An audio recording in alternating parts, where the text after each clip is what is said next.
Hello, what's up, Rise of Kingdoms? It's Bye here.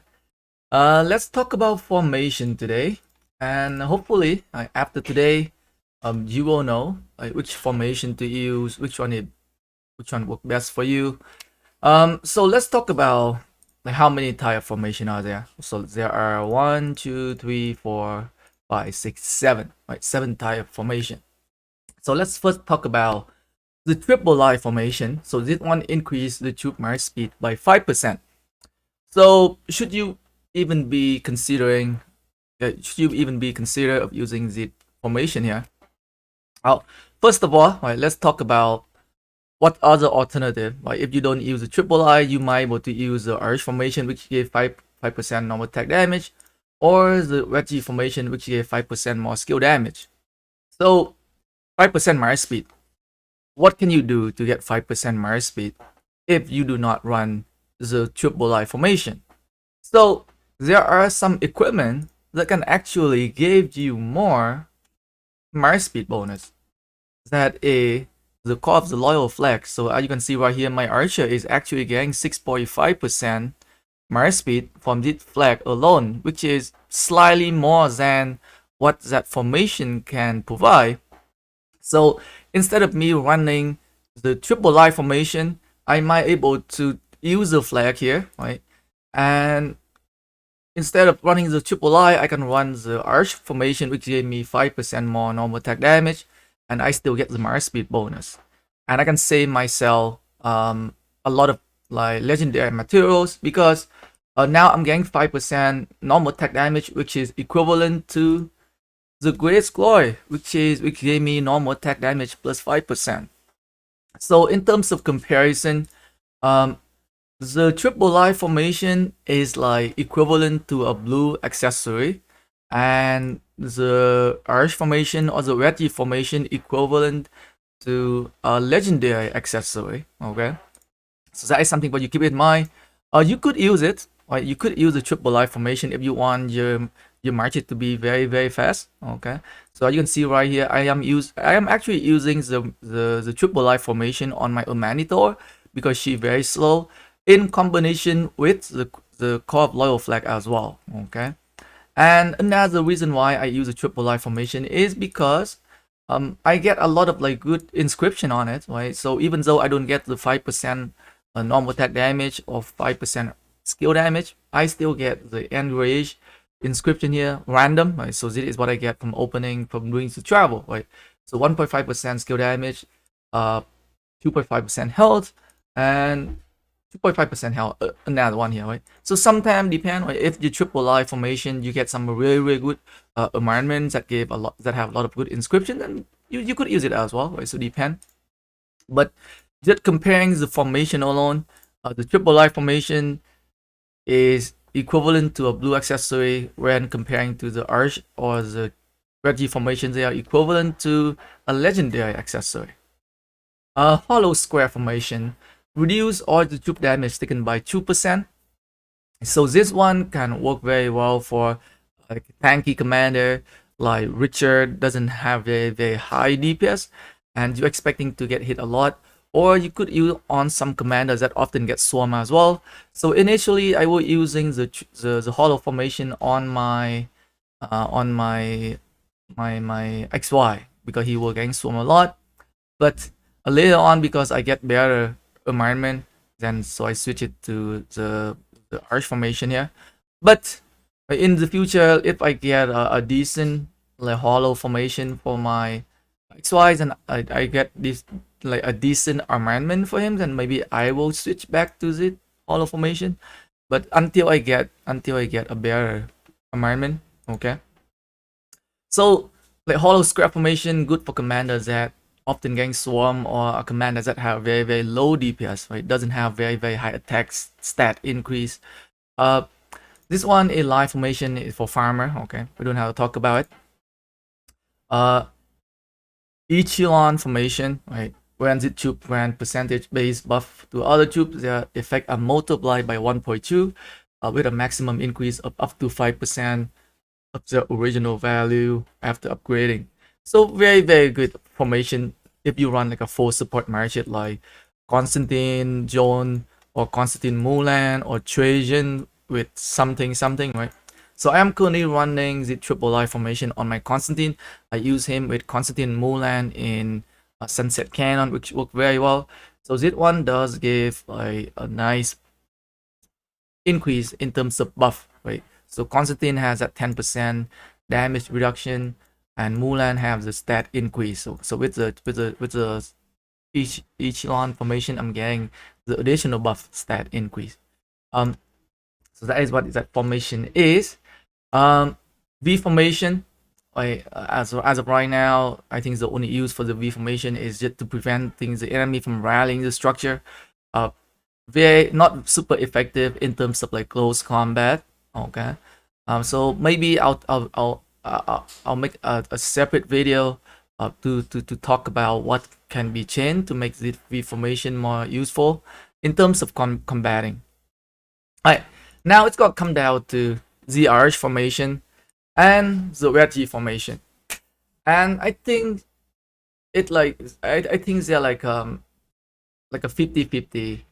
Like there are some people who prefer the wedge formation because of the 5% skill damage, and some people who prefer the arch formation because of the 5% more normal attack damage.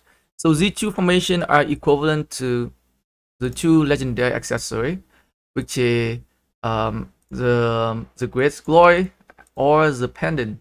Okay, if you go to the accessory here, the Great Glory gives you a normal attack damage 5%, and the Pendant of Eternal Night gives you a 5% skill damage increase. So they are equal in terms of like what can you substitute for. But which one? Right? Which one should you be working? Which one would you prefer? So let me talk about Z2 formation first of all, right? So let me talk about the wedge formation. The 5% more skill damage. Z formation will work depend a lot on your accessory.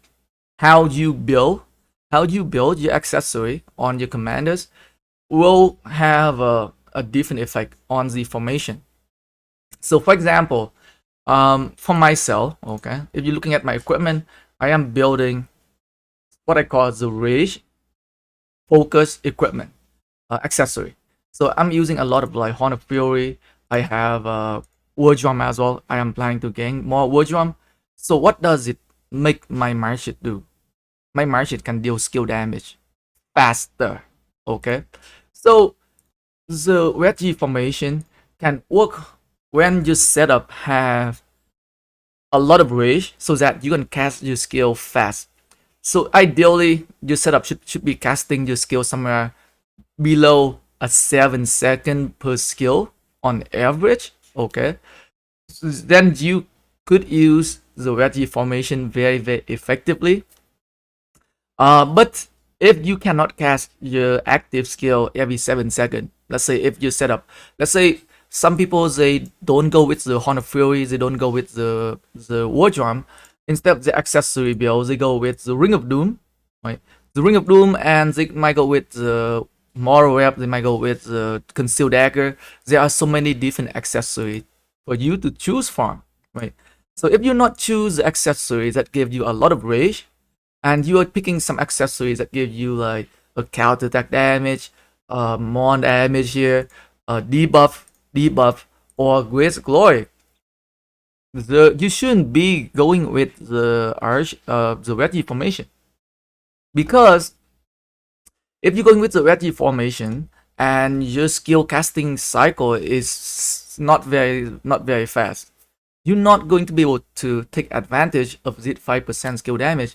Imagine a player who casting their skill every 6 seconds, 2000 skill damage every 6 seconds with the 5% more skill damage, and another player who casting a skill every 9 seconds with the actual 5% skill damage. Who gain more damage? Obviously the ones that casting the skill damage every 6 seconds. That is why building the right accessory for you, for your commanders, greatly affect how you should be picking the right formation for you. Also, for example, for myself, I am building my commander with a lot of rage, so I will definitely go heavily focus on the wedge formation, 5% skill damage. But for people who do not go with Horn of Fury or the War Drum, you shouldn't be go with the wedge formation. Go with the arch formation. It will benefit you a lot more because you don't cast your skill very often, but in return you doing a lot higher, much higher in terms of normal damage, and it will work a lot better for you. Another thing, when it comes to down to like picking the right formation for you, is that you have to know your commander. Okay, you want to pick the right formation for commanders that can deal very high skill damage, right? You don't want to go with Attila, right? You don't want to go with Attila and then you pick like the Wedge Formation, 5% skill damage on a commander that deals 0 skill damage. Like, come on, guys, right? It's just common sense, right?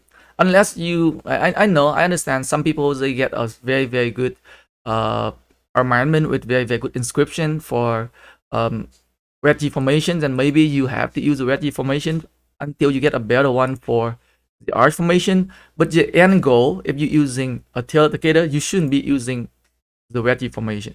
Okay, you should be working toward your Arch Formation here, or some other commander like a Traumatel or Leo. Leo is very low in terms of skill damage. Right? If you use Leo, you shouldn't be using it. Or Airto Flare, right? She a debuffer. Right? Her skill damage is super low, like 800 damage, and you gain 5% more skill damage. Or why would you get 5% more skill damage on a commander that can only do 800 damage? Right? You should be get 5% skill damage on commanders that can do at least 1700 damage or above, right? So the Wedge formation can work very well for commanders that can deal a consistent amount of skill damage, somewhere around 1700 or higher, in my opinion, or at least had to be 1500, but it had to be AoE skill damage. So for some of the like earlier commanders, it might not work very well. Right, like let's say for Chow Chow, 1400 skill damage. Maybe not the best way for you to just use the Arch Formation. Might just be better for you to use the Arch Formation for him because his skill damage is not super high. Right? Genghis Khan is okay. He doing 1700 skill damage. He had a chance to cast his skill again. So maybe the Arch, the triple, the Wedge formation can work. Joan of Arc Prime, like she can deal on average 3000 skill damage, 100% Wedge formation. Okay, but a few other commander you might consider not to use the Wedge formation, like Richter, some other commanders that not doing very high amount of skill damage, right? So when you're looking for the Wedge formation, you want to make sure that, right? So here is the guideline for the Wedge formation. Commander must deal high skill damage, right? 1500 or above for AoE skill damage, or 1700 or above for single DPS damage. You also had to have the right accessory build.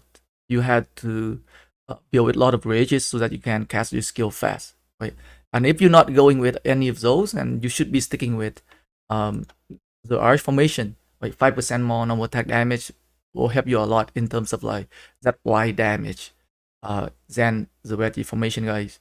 So I hope this video will help you guys decide on how you should be like kind of working on which formation, right? Because when it comes to like picking up the chest, right, when you're getting the chest from the some of the formation choice chests here, but you might want to focus on the formation that you will work towards the end goal, right? Your final formation, your final inscription, your final armament, right? So good luck, guys, right? Make sure you know exactly what you want in the future. I think building your accessory, how you're going to build them on your commanders, greatly affect how you should be focused on what formation, guys. And if you guys have any other question, feel free to drop a comment below. I'll try my best to answer for you guys. Thanks for watching the video, guys. Peace.